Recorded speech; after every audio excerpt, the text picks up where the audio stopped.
That's so funny. Damn, dude, I'm retiring. No one gives a fuck. They're like, we don't talk to that guy. Danny, you want to sit over there and ask some questions? I'm all good, man. I'm just messing with you. I appreciate you for being here. Do what? Where's security? We need to get this guy out of here. You're in the wrong place to be talking all that shit. Sorry, 1 second here. You're good, dude. All right. You're good. All right, Anthony, how you doing? I'm good. Good. Well, how's Kansas City treating you so far? Oh man, I spent a lot of time in Kansas City. Yeah. So it's comfortable. It's comfortable here. I like Kansas City a lot. I'm up here a lot with my kids going to football games with my wife. So yeah, it's fun. So obviously this fight is an important one for you. Just how are you feeling? Does this feel different than any ordinary fight week? You've been through so many of them in your career. Does this one feel different to you? Not really. Yeah. No, it kind of feels the same, which is by design. I kind of did that on purpose and just trying not to make it any different and focus on the task at hand. It's really hard to focus on retirement, to be honest with you, when there's such a tough task and opponent in front of you. So, like, I got to get through one thing to get to the other. And how do you feel about Zhang as, like, presumably your last opponent? Do you feel like this is a worthy last opponent? Excuse me. Or do you just how do you feel about him being the guy? I'm happy that he's as tough as he is, because I would have felt weird coming in here fighting the ghost to somebody else. You know what I mean? I didn't want an easy fight. I never asked for an easy fight. So I'm happy that it's a guy that's likely going to go on, win or lose, to have an incredible run and career in the UFC. So I think it'll age well when it's all said and done. And yeah, guys who've been through so many fights, what do you want fans to remember you by? Like, how do you want fans to remember Anthony Smith when it's all said and done? Man, I've kind of answered that question the same way all leading up to this. It's just my effort. I tried so fucking hard. And whether you're sitting at home and you're, being the couch quarterbacks and, well, if I was in there, this is what I would have done. Like, I fucking tried really hard. I tried really hard. I've never been the best athlete in the world. I've never been the best striker. I've never been the best grappler or the best wrestler. No one's ever said that. But I made it to the very, very peak in this sport off of just good old-fashioned fucking try hard. And have you thought at all about, like, anything that you're going to say on Saturday night? Do you have a speech prepared or anything like that, or are you going to go off the cuff? Have you thought about it? No, I'm just going to excuse me. I'm just going to speak from the heart and I guess tell the fans, kind of what they mean to me. This whole week has kind of been so far it's been a lot of fun. So, like, I work here too, so I get to see all my friends in the back, but it's in a different capacity than has been accustomed recently. So it's cool. I get it. Heidi Dean has been doing the same thing that she does right now with me since like 2011. So it's cool. Like, we kind of grew up with a lot of these people that are like the longtime employees here. So just being able to tell them thank you and what they mean to me has been a lot of fun. Yeah, what's the atmosphere been like just with the company as a whole this week? Have they been treating you any differently, or no? It's been fun. Nobody's walking on eggshells around you. No, and I can tell that, like, initially I think people are just like don't know what to say, but there's nothing to say. Yeah, there's nothing to say. It's a celebration. It's a celebration. I'm just happy it happened. I'm not prepared right now to be sad that it's over. Right. We'll worry about that on Saturday after Zhang and I get done the business we have to get done. That's when that part will come in. But right now, I finally made it to a spot where I'm allowed to be proud of myself, and I'm allowed to celebrate this almost 20-year journey. And I'm having a lot of fun. I know that you've been really honed in on your podcast that you do with Home of Fight. You subscribe? Yeah, well, of course. Hell yeah. But are you are you more looking forward to it now that you get the chance to, like, talk about fighting more than, just the aspect of the training and all of the grind on your body? Is this something that you really are looking forward to, is being like a content creator and being a podcaster and just going forward in that new career path? Yeah, for sure. And I'm excited that now that I'll have a little more time, I'll be able to branch out the podcast to a little bit broader, like a little bit broader audience than maybe just our MMA fans.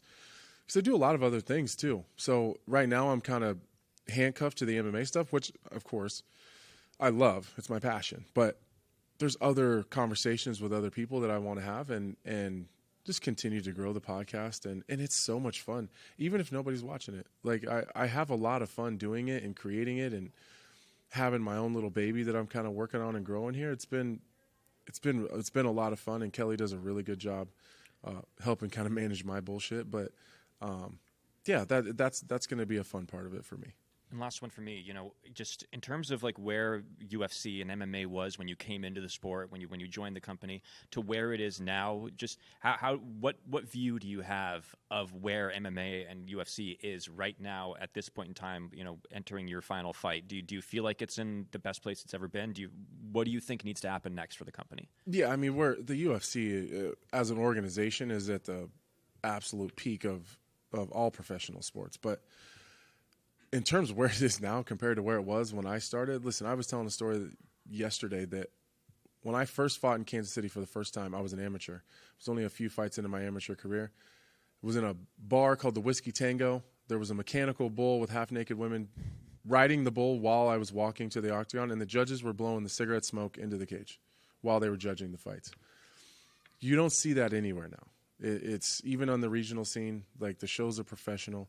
And everybody, the higher the peak that the UFC reaches, it pulls everyone up below them. So, in terms of a company, though, look, the UFC's in the middle of this broadcasting partner negotiations, where they're talking about deals worth $1 billion with a B.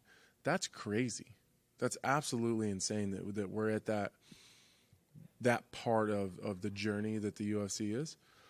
It's only up from here, and I think, even as an ESPN employee myself, who knows where they're going to end up, whether it's ESPN or Netflix or whatever, but wherever it ends up is going to continue to just keep stair-stepping its way to the top.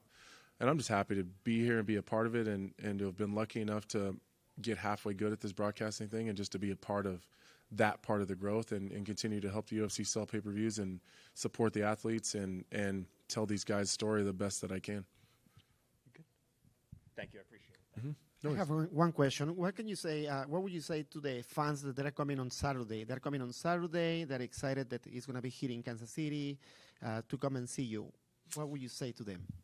Well, first I would say thank you. Without the fans, there's none of us. There's even you guys on the other side of the camera. So I would start with a thank you. And if you've never been to a UFC event before, buckle up because it's the best live sporting event you're ever going to watch in your whole life. I say that with all respect to the other sports, but there's no live sporting event like a UFC event. And personally, I say this all the time, and I'll say it one more time. If you give me 15 minutes of your time, I'll make sure that it's worth it. Thank you. Another question. Are you prepared mentally after this game? After this fight, how you prepare? It's your last fight. Mentally. Mm-hmm. Oh, mentally, like how do I get ready for the retirement part of it? I think the secret is to not focus so much on the retirement. It's just another fight at the end of the day, and it just happens to be there's not going to be any more offers that come after this one. So, and who knows? You guys know how the UFC is. I bet they'll call 2 weeks later and see if they can drag me back in. But yeah, I've just been really just focused on Zhang, really, and really more so myself. I haven't focused too much on him personally. Kind of have a general idea of where he's pretty good, but I think instinctually I fight better when I'm just reacting. So I think after the fight, I think all those emotions and all those things will come out, and I'm not too afraid to sit here and say that I'm not really prepared for that. I'm sure it'll be a little bit overwhelming at times, but my only real plan, if I'm being honest with you guys, is to fight. Leave my gloves in the middle of the octagon. I'm going to go to my after party with the hundreds and hundreds of people that have really changed their schedules and made it a point to come here just for me.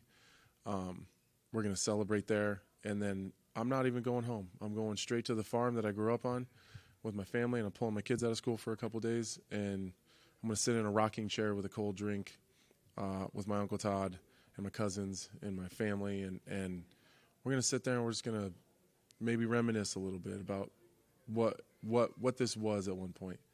That's kind of my plan. After that, I'll figure it out. Perfect. What is the advice that you can give to the new fighters that just start?